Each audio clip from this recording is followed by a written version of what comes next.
गोवा म्हणजे अनेक पर्यटकांचं आवडतं स्थळ, तर अनेकांच्या विश लिस्टमध्ये राहिलेलं पर्यटन स्थळ. तर असाच काहीसा गोव्याचा प्लॅन झाला की पुढचा प्रश्न पडतो तो म्हणजे नेमकी राहायचं कुठे, जायचं कुठे आणि खायचं काय. तर आज आपण टुवर्ड्स द अदरवर्ल्डच्या नवीन व्लॉगमध्ये हे जाणून घेऊया. हिवाळा सुरू झाला आहे आणि गोव्याला जाण्यासाठी बऱ्याच जणांचं नियोजन सुरू झालं असेल. तर अशा लोकांना ही माहिती उपयोगी पडेल अशी आशा आहे.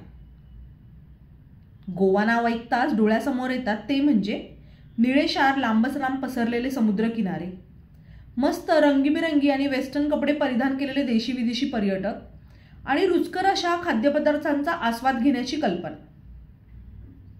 अनेकांनी निसर्ग सौंदर्याने नटलेल्या आणि पारंपरिक संस्कृतीने नटलेल्या अशा या ठिकाणांना भेट दिली असेल. गोवा हे राज्य अगदी छोट्या छोट्या पैलूंनी नटलेलं आहे. इतकं मोठं राज्य नसलं तरी गोव्याला समजून घेण्यासाठी, गोव्याची संस्कृती जाणून घेण्यासाठी, चव चाखण्यासाठी अगदी आठवड्याभराचा वेळ देखील कमी पडेल.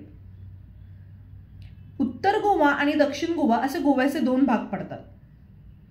जर तुम्हाला पार्ट्या, पब आणि फुल धमाल मस्ती करायची असेल तर उत्तर गोवा हे उत्तम. पण जर तुम्हाला शांतता अनुभवायची असेल तर गोव्याची दुसरी बाजू म्हणजेच दक्षिण गोवा हा एक उत्तम पर्याय ठरू शकतो. आता या दोन्ही भागांमधून नेमके राहायला जावं तरी कोणत्या भागात, असा प्रश्न गोव्याला भेट देण्याआधी, गोव्याला जायचं नियोजन करण्याआधी अनेकांना पडतो. गोव्यामध्ये राहण्यासाठी आपल्याला बजेटनुसार पुष्कळ पर्याय मिळून जातात. इथे आपल्याला 500 ते 1000 रुपयेपर्यंत हॉटेल्स मिळून जातात. तसेच 2-3 हजार रुपये या बजेटमध्ये आपल्याला उत्तम पद्धतीचे हॉटेल, रिसॉर्ट किंवा विला उपलब्ध होऊ शकतात. आमच्या या स्टेकेशनसाठी आम्ही निवड केली होती अगोंडा बीचची. इथे असणारा निळाशार पाण्यासोबतच हा किनारा स्वच्छ आणि सुंदर आहे. समोर अथांग समुद्र आणि मागे टेकडी असा सुंदर नजारा आपल्याला या ठिकाणी पाहायला मिळतो.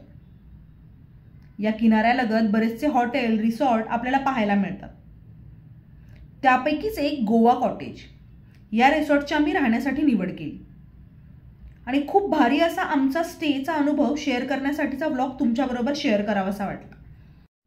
गोव्याला पोहोचण्याआधीच आम्ही या रिसॉर्टचं booking.com या साईटवरून केलं होतं. अगोंडा या गावाच्या छोट्या छोट्या गल्ल्यांमधून गाडी काढत आम्ही या रिसॉर्टला पोहोचलो. हे रिसॉर्ट निवडण्याचे मुख्य कारण म्हणजे अगदी हाकेच्या अंतरावर समुद्रकिनारा पाहण्याचा ॲक्सेस आपल्याला मिळतो आणि छान समुद्रकिनारी आरामदायक वास्तव्यासाठीची संधी देखील आपल्याला मिळते. या रिसॉर्टचा स्टाफ खूपच फ्रेंडली आणि हेल्पफुल आहे. बरेचसे विदेशी पर्यटक आपल्याला रिसॉर्टमध्ये दिसतात. चारही बाजूंनी उंच उंच नारळाची झाडं आणि त्यांच्या अगदी मधोमध टुमकदार असे वुडन कॉटेजेस असा या रिसॉर्टचा व्ह्यू खूपच छान आहे. येथील रूम सर्व्हिस ही अगदी छान आहे. येथील स्टे खूपच कम्फर्टेबल आणि मनाला प्रसन्न करणारा आहे. या रिसॉर्टची आणखी एक आवडणारी गोष्ट म्हणजे येथील जेवण. अस्सल गोवन शैलीमध्ये बनवलेले जेवण चाखण्यासाठी हे रिसॉर्ट बेस्ट आहे.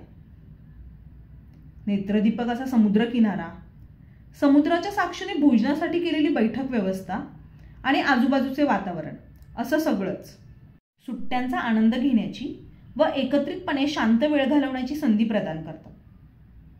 या ठिकाणाचा आणखी एक बोनस पॉईंट म्हणजे आम्ही सकाळी ऑर्डर केलेला कॉन्टिनेंटल नाश्ता.